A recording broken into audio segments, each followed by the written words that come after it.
Welcome to the Thomistic Mystic, where we explore Catholic theology and mind-bending philosophies inspired by Mr. Thomas Aquinas himself. Today we're starting off the first video in our three-part series, pick number 3, my lord, on modern moral philosophy and why it's fundamentally broken. If you're new here, stick around. We're all about blending timeless wisdom with practical insights for your spiritual journey. Let's get started. Could you tell us what cognitivism and non-cognitivism in ethics is? Well, of course, the root for cognitivism is knowledge, cognition, and the battleground is, or used to be, between the realists who say we have knowledge. It's not only that there are real truths out there, it's also we know which they are. That's cognitivism. And non-cognitivists who said, no, it is made up. It's not a question of knowing anything. It's a question of liking things or approving of things or choosing things. And it's a matter of foisting our sentiments onto other people. So that is, as you rightly say, the battleground. Cognitivism then is not readily distinguishable from a generalized anti-realism. Or non-cognitivism. Non-cognitivism is not readily distinguishable from a generalized anti-realism, and cognitivism not readily distinguished from realism. In fact, I think the terms have been used quite interchangeably in the literature. Interesting. What if I told you that the sentence murder is wrong doesn't actually mean what you think it does? And that many philosophers would say it's no more a fact than go team at a football game or any other sport. But here's what's shocking. There is an entire school of philosophy that says you're not actually stating truths at all. According to these philosophers, when you say murder is wrong, you're just expressing feelings like cheering go team at a football game. No truth value whatsoever. And this isn't some fringe theory. It's taught in major universities and influences how we think about law, AI ethics, and moral progress itself. So, let me steelman their position as thoroughly as possible. I'll do my best, because I want to address their strongest arguments, not some watered-down version. This position is called expressivism or emotivism. Here is their core claim. What moral statements really are. Step 1. When you say murder is wrong, expressivists claim you are not reporting a fact. You're expressing an emotional attitude. Here's exactly how they explain it. So, as far as I understand it, the so-called Frege-Geach problem, named after Frege and Geach, Yes. Also known as the embedding problem, Yes, indeed. is a problem for, I'll use the term emotivism because, with the caveat that we've said it might describe attitudes. Emotivism basically says that when I say murder is wrong, I'm just expressing an emotion about murder. Yeah, that's what I'm doing. And to be clear, one confusion, I'm not reporting what I feel. No. Like, murder is wrong doesn't mean I don't like murder. It's not made true by your like or dislike. Yeah, because it could be true that I don't like murder. That's not an expression, that's a fact about my brain. Instead, murder is wrong is the expression of that dislike. So it's, as Aya famously had it, something like boo murder, right? Or murder and then an angry emoji next to it, right? With a bunch of exclamation marks. Yeah. Okay, that's what is wrong.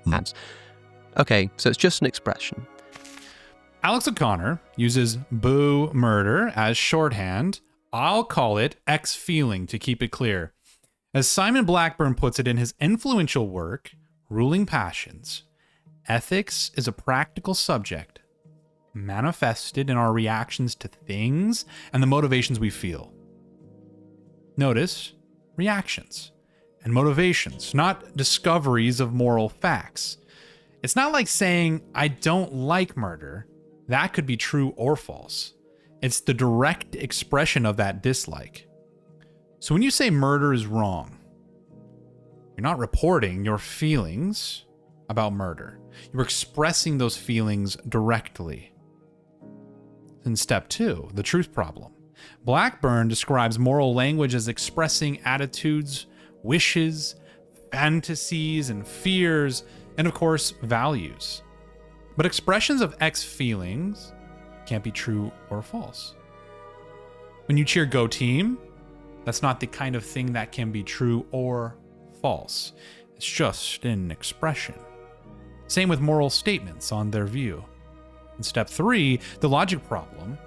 Here's where it gets technical, but stay with me. Listen to how they describe this problem. And so you have this so-called embedding problem that either the emotivist is right, that this is what ethical statements mean, but as soon as they show up in, if-then statements, or, I wonder if suddenly it changes, or that's not what was meant all along. And what I want to focus in on here, because I want to take this somewhere, is specifically the context of syllogisms. So a syllogism, for our listeners, is an argument that has two premises and a conclusion. All men are mortal, Socrates is a man, therefore Socrates is mortal, for example. Now, here's one syllogism. If murder is wrong, then murdering Simon is wrong. Premise 2, murder is wrong. Conclusion, therefore, murdering Simon is wrong. That seems valid. Absolutely. And everybody will look at that and go, that the conclusion follows from those premises. The problem is, for an argument to be valid, means that the conclusion can't be false if the premises are true. But if premise 2, murder is wrong, is just an expression of emotion, I'm just going boo murder, then it can't be true. It can't be false. It can't be true.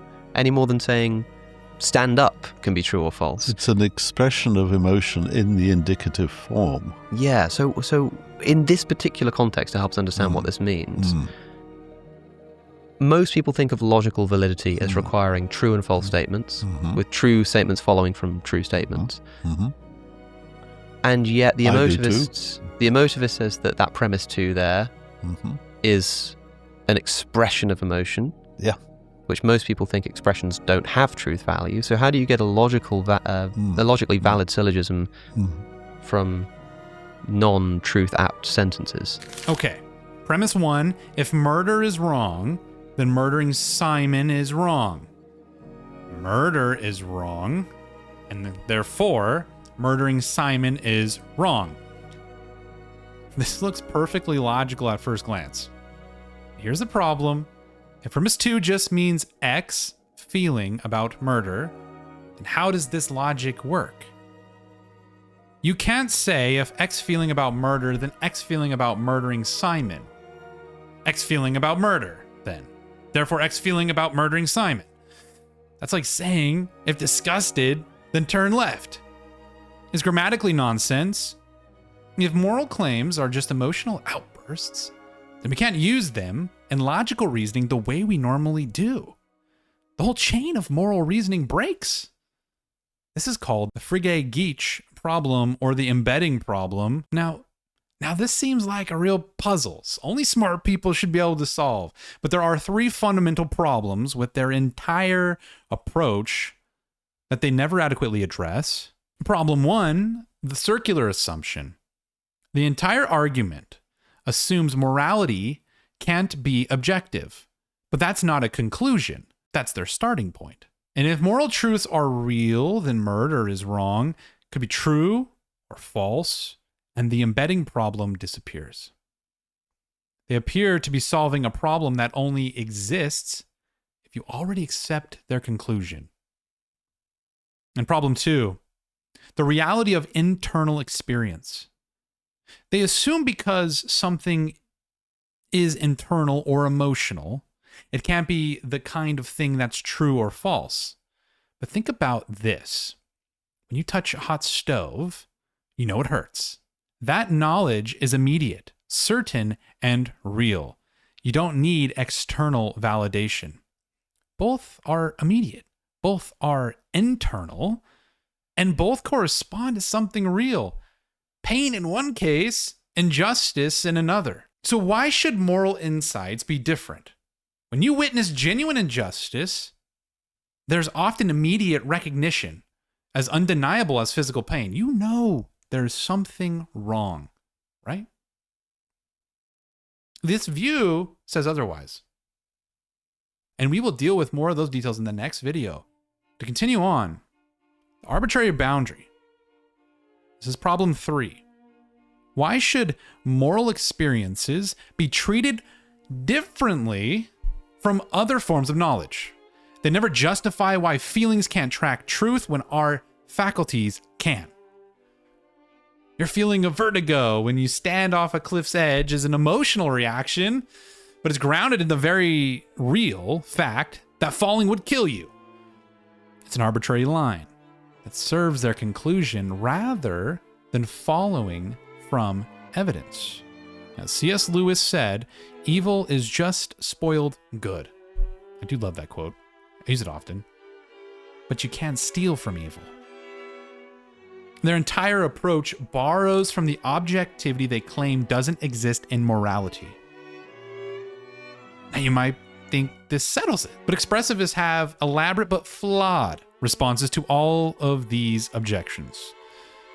And here's what they would say to defend themselves. Amongst non-cognitivist ethicists is because in the moral environment, what the realist says, to criticize someone like me, for example, they'll come along and they'll say, well, Alex, I know you think that murder is wrong, but can you say that it's true? So I just did. Yeah. I already did say that it's true. Yeah. It doesn't add anything to say that it's true. And so it fits in quite nicely with an expressivist You've got ethics. it exactly. You've got it exactly. That's right.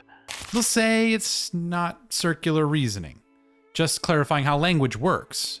Internal experiences still aren't the kind of thing that can be true or false, even if they feel certain.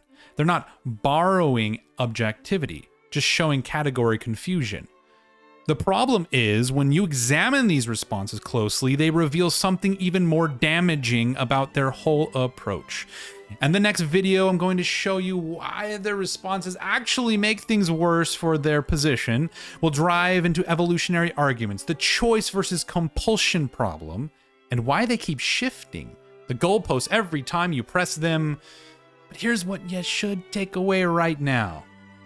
When someone tells you moral statements are just feelings, ask them to defend that just. Ask them why internal experiences can't track truth when external ones can. Truth isn't confined to what we can measure with instruments. Sometimes the most important truths are the ones we know directly and immediately. What do you think? Does this change how you see moral debates? Well, until next time, pay attention to how often you make moral claims this week and ask yourself, am I just expressing a feeling? Or am I stating something I believe is true about reality? God bless all of you. We will see you on the next video.